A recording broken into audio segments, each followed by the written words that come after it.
We spent money to get Christine into her house. We spent a lot of money to get Robyn into her house, depleting our accounts. And I'm simply asking for them to finish the commitment we made paying off this land. I'm not choosing it. I didn't make these choices. They did. They're making those choices, but somehow I get lumped into it. Somehow I get pulled into it. And I'm like, leave me out of it.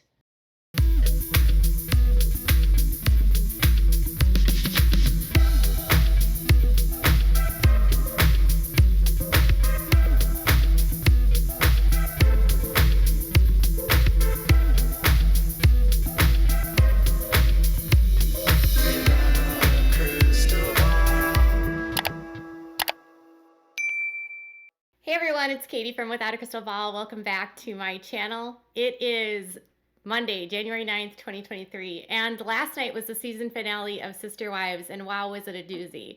There was a lot that happened in last night's episode, mostly that Robyn stole the show. It was almost lost on the fact that Robyn stole the show so much so that we sort of ignored the fact that Janelle said that she and Kody were separated. Yeah. I was more fixated on what Robyn was doing and how Robyn was acting than on Janelle's huge announcement. You know, one thing I noticed more than anything in this last episode is that Janelle is not going to be as nice about things as Christine was. Not to say that she's being mean, but she's not going to hold back in the same way that Christine did. She has no problem laying out the reasons for why she feels the way that she does, why she doesn't respect Kody, and really just why she decided to leave. What wasn't brought up by Suki to Robyn and Kody was about money. Janelle tried to bring it up and it was glossed over, and how she didn't have the money to build on Coyote Pass. And instead of answering questions about money or even being asked questions about money, Kody and Robyn instead decided to, go after Janelle for not treating him well. So when they had previously been attacking Christine, this was all about attacking Janelle. They started this part of the episode basically going over that huge argument that they had had outside of Robyn's house where Kody was yelling at her.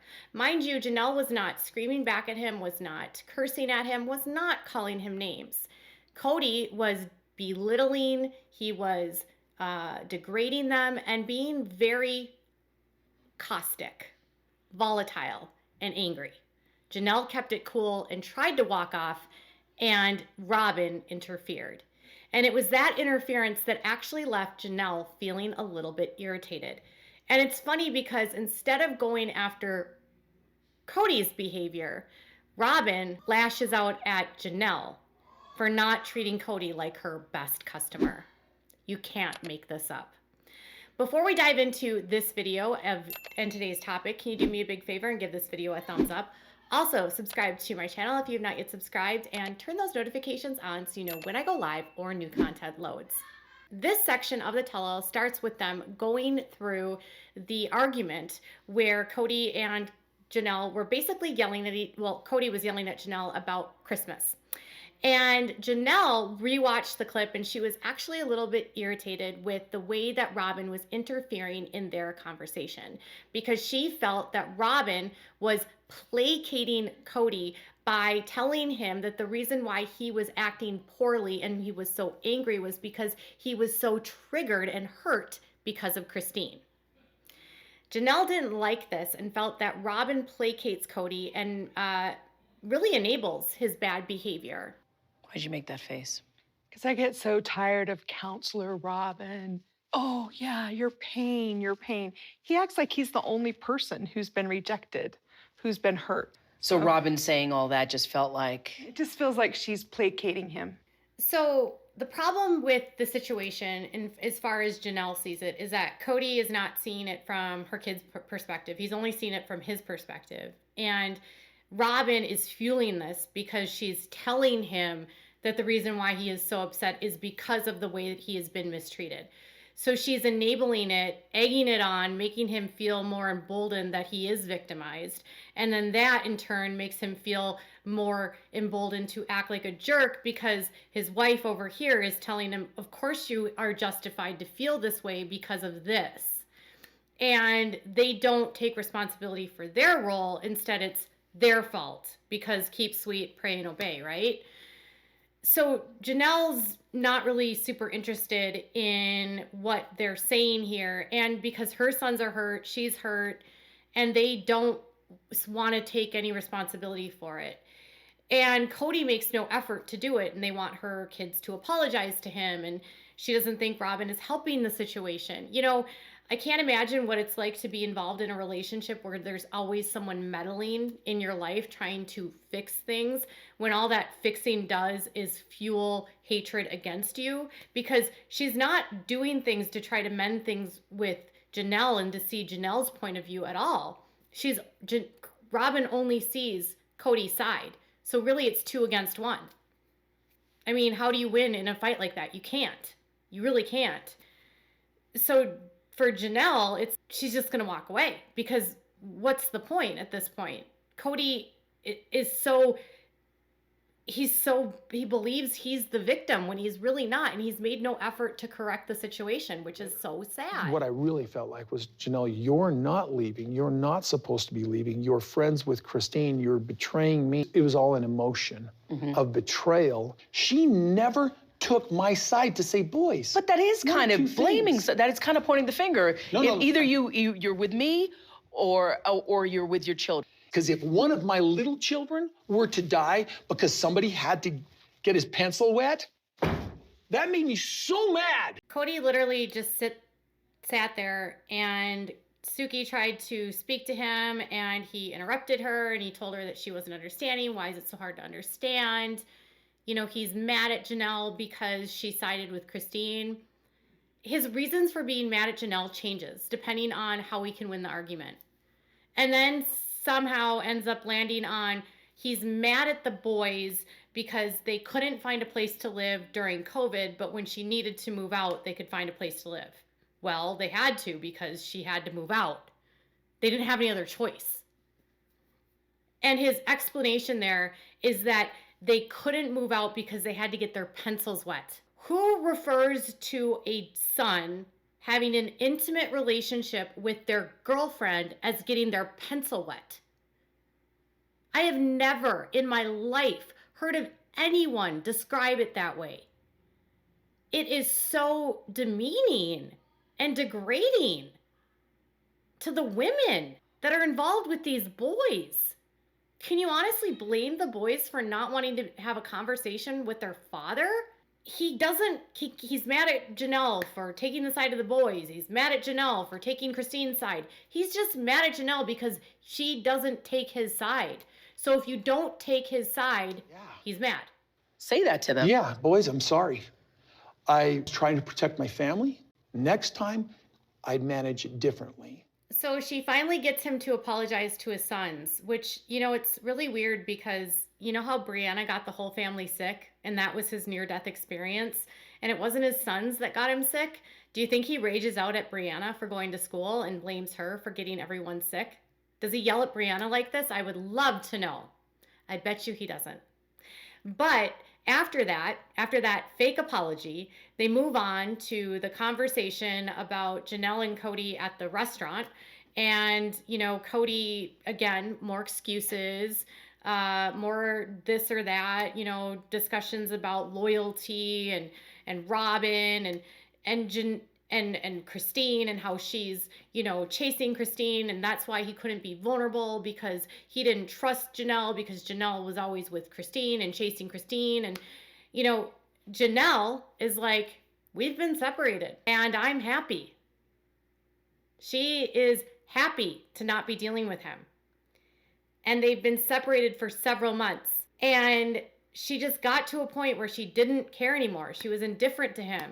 She said that she has a hard time respecting him the longer this goes on because of the way that he treated his sons and the way that he treated her. And she felt like she was loyal to him. And he doesn't care about respect, or he doesn't care about love. He cares about respect. The whole thing is such a mess. We've been separated for several months. What? Yeah. Kody and I have separated, and I'm happy, really happy. I do, but I'm so mad about what's happened with our kids. It's very hard. I'm losing respect for him in that regard. Instead of having his rules and hanging out with the wife, staying where he was respected and obeyed. Kody created rules and rules that would benefit Robyn because Robyn designated herself as high risk and decided she was high risk. She decided that her son Solomon was high risk, despite that they're both healthy people. And in all of that, Kody made rules to benefit his wife, Robyn, and to keep their jobs. And then he yelled at everyone else that didn't abide by his rules, which was ridiculous. And his rules were stupid because going house to house to house doesn't minimize the risk of the spread of the virus. The fact that he was going from place to place was exposing everyone. So they, at that point, could have seen everyone. It wouldn't have mattered. And again, it was Brianna that brought COVID home to that. She's done. She's happier. She's mad at him for how he treated the kids. And he wanted to be where he was obeyed. And Kody is mad at Janelle for disrespecting him. It's like Kody doesn't care about Janelle's point of view at all. Really at all. He doesn't care. And, you know, when confronted about this, about these rules and, you know, how he's putting these lines in the sand, you know, he then starts comparing Robyn and Janelle about how they both handled their adult children. Nobody asked him this. He brought it up.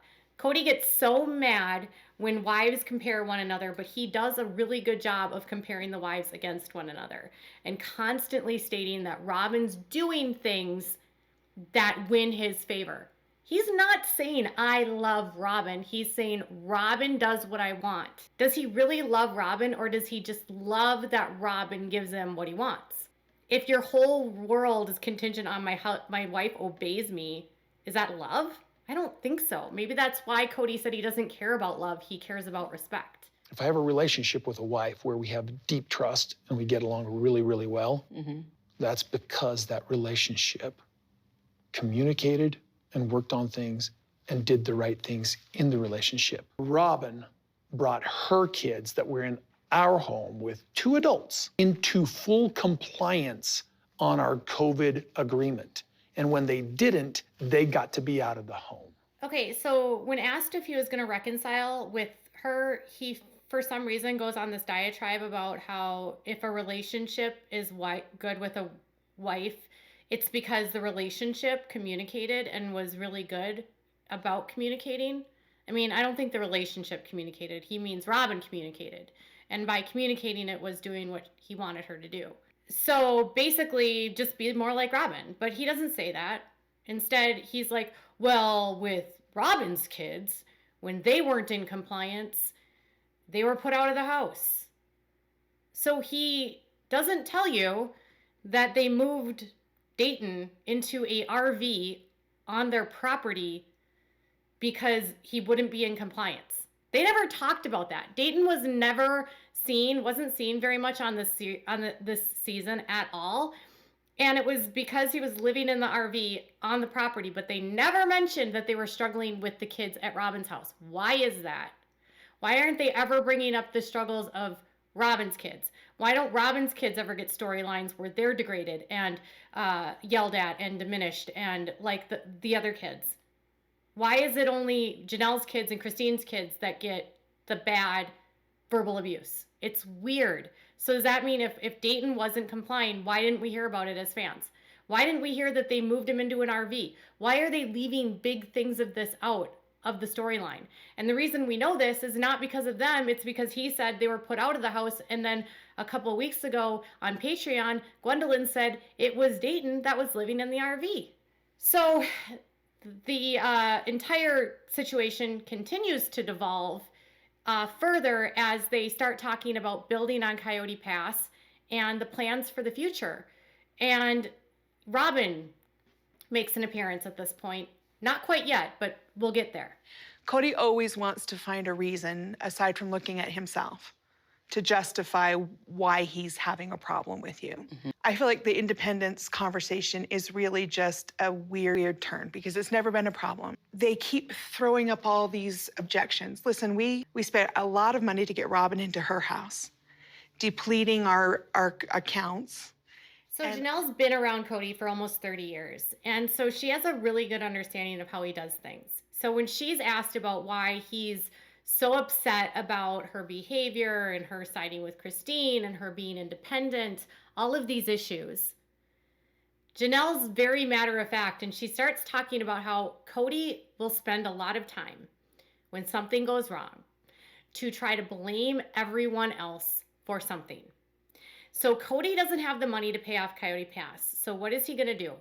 He needs to come up with a reason for why he can't help her. But it's not that we don't have the money. It's going to be that you're too independent. You broke my rules, so I'm not going to help you because you didn't respect me. It's a deflective tool. It's a way to project. It's a way to avoid accountability. It's a way to gaslight so that she feels like it's her fault and that's why he can't help her. But it's not her fault. He just doesn't have the money because they spent it on Robyn. And she wants the money and he doesn't have the money, so he has to create all of this chaos blaming her for it. And that's what we've seen. She wanted the money for the Coyote Pass after they've given money to Robyn, given money to Christine. And by the way, Christine paid that money back to them. Robyn has not paid back the family. Robyn gets the proceeds from Janelle's sale of her house. She gets the proceed from Mary's sale of her house. And so when they're both confronted on this, on the show, it's not about the money. It's about Janelle's behavior. And it's just a way to confuse Janelle and confuse us. But the issue is the same. Where's the money? They've scammed it away. It's gone. They don't have it. So they have to create chaos. And Janelle is onto them. And she knows that. So she's over it. Can you blame her? Because when Robyn is brought up with the same issue, she doesn't talk about that they haven't made good on the promise to Janelle. She talks about how Janelle's behavior, again, has led to this fallout, which is ironic because Janelle wasn't rude during the fight that they had about Christmas. It's just a way for Robyn to not have to answer the questions. Check it out. Well, do you think if Robyn didn't have this house? Yes. If I was prioritized, we would have figured out how to pay off the land and I would be in a house. That's them being stupid. I'm not choosing it. I didn't make these choices. They did. They're making those choices, but somehow I get lumped into it. Somehow I get pulled into it. And I'm like, leave me the hell out of Okay, it. so Robyn is confronted and says, Janelle wants to live out on Coyote Pass. She says, yeah, I do too. Everyone's forgotten that there's no urgency for Robyn to live on Coyote Pass. Why? Because she has a house that was purchased for like $890,000. Huge sum of money that has 4,500 square feet. That is a mile from Coyote Pass. They don't need to move. There's no urgency. She owns this house. Very different than Janelle, who has nothing. Nothing. She's renting. And she calls it being stupid. So Janelle wanting a home is Janelle being stupid. Was Robyn being stupid when she needed a home? I'm confused. When Robyn and Kody were house hunting, was Robyn being stupid? And then Robyn has the audacity to say, keep me out of it. I have nothing to do with this. Well, you actually have a lot to do with this, Robyn. You're in a house that was $890,000 and the down payment that you got is from Janelle. You're not even grateful for that. And you're saying, keep my name out of it? Like, she is so defensive. So defensive. Why is it stupid that Janelle wants a house when Robyn already has one? Robyn has no response that makes sense. You know, Robyn calls Janelle stupid, but Robyn's really the one that's not acting very intelligent here. It's kind of shocking. They're not looking at it and going, oh, in my marriage, I'm gonna treat this person like my best customer. In my marriage, when I have a problem, I'm not gonna call him a name. I'm not gonna hit below the belt. Yeah. I'm not gonna treat him like crap. I'm not gonna do the silent treatment. I speak to him because, like, he's my best customer. I'm tired of feeling bad that I have a good relationship with Kody when other people don't. The conversation is so utterly confusing because she goes from talking about Coyote Pass to suddenly then Suki changing the topic of they blame you or you're somehow able to get him to speak and he always walks away. And how do you do that and they can't do that? It doesn't make sense because that is not their complaint. at all. Literally at all. I don't know what show Suki's watching where she thinks the problem is that Kody walks away from conflict. It's not Kody that walks away. Kody's the one that will browbeat them, that will verbally abuse them. It's the women that walk away and stay silent, not Kody. And then Robyn's like, for some reason, goes from this to, well, I treat him like he's my best customer. I don't hit below the belt. I don't call him names. Kody is the one that hits below the belt. He's the one that calls the women names. He's the one that compares them to Robyn. He's the one that says things to them that's degrading, that's demeaning, that's cruel. That's not the wives. So I would love an explanation from Robyn and from Suki why Suki didn't ask Robyn about the money. Where's the money? Why Suki lets Robyn off the hook constantly and makes Robyn play the victim and lets Robyn play the victim. Where are the questions for Robyn about meddling in their relationships? Robyn says, leave me the hell out of it, but Robyn can't stay out of their relationships. Where's Robyn's responsibility for placating him? Where are those questions? She has brought not one grievance to her from Janelle that actually is meaningful that Robyn has had to explain. Nothing. Instead, it's poor woe is me. I'm always the victim. I'm always the target. I'm not going to feel bad that I have a good relationship with him. You're the reason why half their relationships have failed is because of the way that Robyn manipulates Kody and gets him to get what she needs at the expense of them. She has zero responsibility, takes no accountability in all of this. And calling him her best customer makes her sound like a prostitute. And I'm sorry I said it, but your husband is not a customer. He might have been because you needed the money, Robyn, but he's not a customer. And calling your husband a customer is weird, and it makes you look like a gold digger. And maybe that's why you're not answering any questions about money. Just my 2 cents. But why isn't Suki asking the questions about money? And then when Janelle is asked on whether or not she wants to reconcile with Kody, Janelle says, well, no. He blew off our last anniversary. Like, he just didn't call me or anything. So we had our really big fight right before Christmas. He didn't call, he didn't acknowledge Christmas, nothing. And then he blew off our anniversary. And so we finally probably had a phone call March, April, so 3 or 4 months afterward. It could be there, but it would require so much change on both our parts that I don't know. I know I'm happy. I don't want him to come back. So Janelle is at a crossroads where her faith says that she can't leave him, and she sticks it out, but she doesn't want to, and she doesn't want him to come back. She doesn't want to reconcile. She's done. And she just wants to move on with her life because she's happier. And she reveals that they have a huge blowout in the fall of 2021, and they don't talk until April.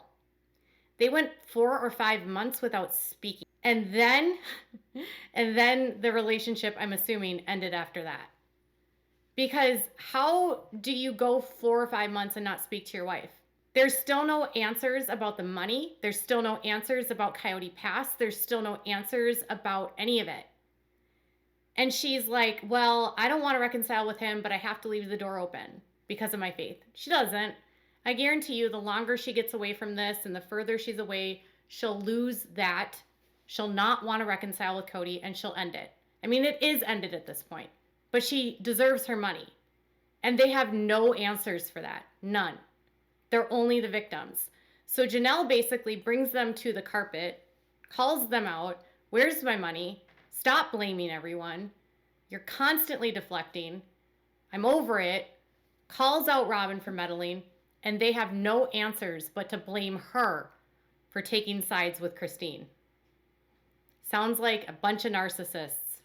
I mean, Kody and Robyn, that is. Gaslighting 101. Tell me what your thoughts are in the comments below. Bye, guys.